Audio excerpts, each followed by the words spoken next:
first thing we got to do is probably get the hood off, and then I'll start ripping the rest of the nose off, and probably going to replace this fender. The more I look at it, the more I realize it's pretty well shot. Now, one of the cool things about these old Dodge trucks, well, 57 was the first year they had this alligator style hood. Before that they had more of a butterfly style with a piece in the center, but these hoods you could actually open up. This one's a little stiff because it's well, it needs to be restored, but you actually open them straight up like that, and just made it real easy to take the engine out. It's pretty easy to get the hood off. Of course, there's only four bolts we got to remove. You just put this over here anywhere. Okay, so this thing should come off. I don't think there's anything else holding it on. Nope, there isn't. Yeah, this isn't so bad. There's a couple of bolts I got to hit from behind here to get the fender off. Okay, once we got the nose of the truck off, the next order of business will be to remove the cab from the frame.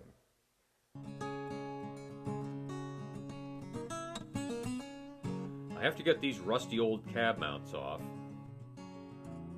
Then I can roll the truck outside and remove the cab and bed. Having the machine home made this much, much easier.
Alright, I've got the cab pretty much set on the frame. It's temporary, but this is just to establish the height and how it's going to relate to everything on the the nose, the fenders, and everything else. Everything's got to be coordinated. Fortunately, the 57 Dodge cab mount position almost lines up with the 97 Dakota cab mount. So that's going to save a lot of work if I can get those to line up. Right now it's just sitting on blocks of wood, but this is cool. I found a steering wheel for it on eBay. Nice little leather wrapped steering wheel off of a Dodge. Everything's going to be Mopar on this. Everything's going to be Chrysler right down to the last nut and bolt pretty much. This is where I'm going to have to start getting my gaps. Everything's going to have to...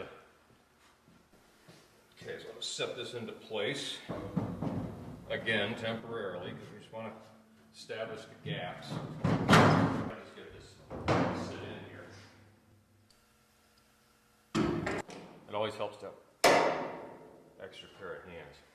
Alright, so now this gap, pretty close, about 1/4 inch. Everything around here is going to be about 1/4 inch. The next thing I'd like to put on would be the fender, but this is going to be tricky because it's not going to stay on there by itself. But there's something that's kind of critical here that bears some explaining.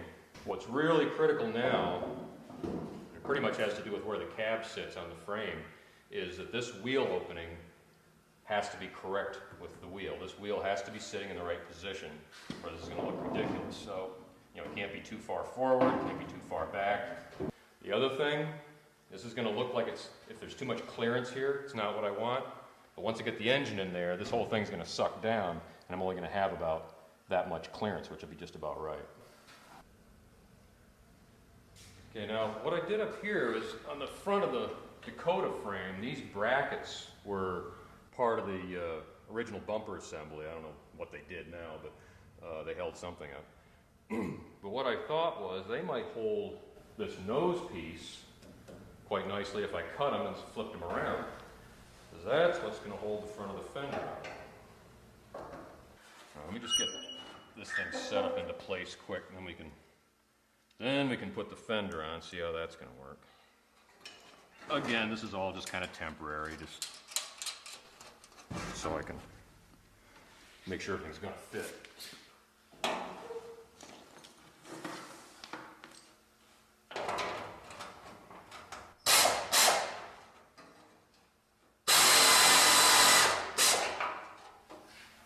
Okay, I think that'll stay put. It's not real stable, close enough. Okay, so now I'm trying to do the fender.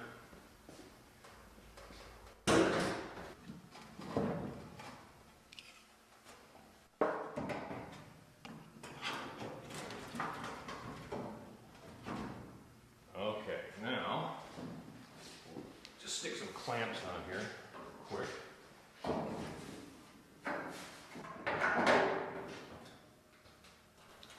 All those expensive show cars and concept vehicles you see, this is how they do it. It's no different. It's just as crude as the way I'm doing it. Okay, now we can begin to get a sense of our gaps.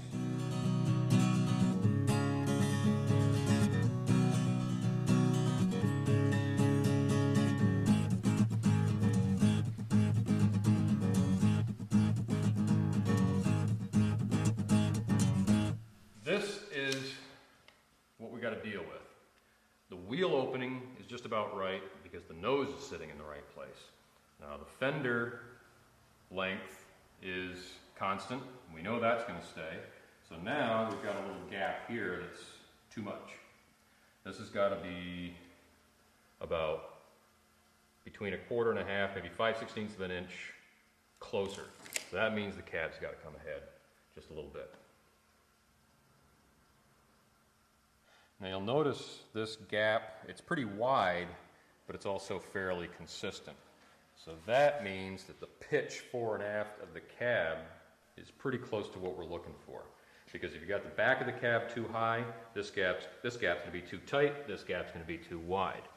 But as it stands now, we're not doing too bad. So whatever height we've got on the front mounts and the rear mounts can pretty much stay where they are. All right, the next thing that I'm going to have to deal with on the nose is this radiator support. This is the original one out of the 57.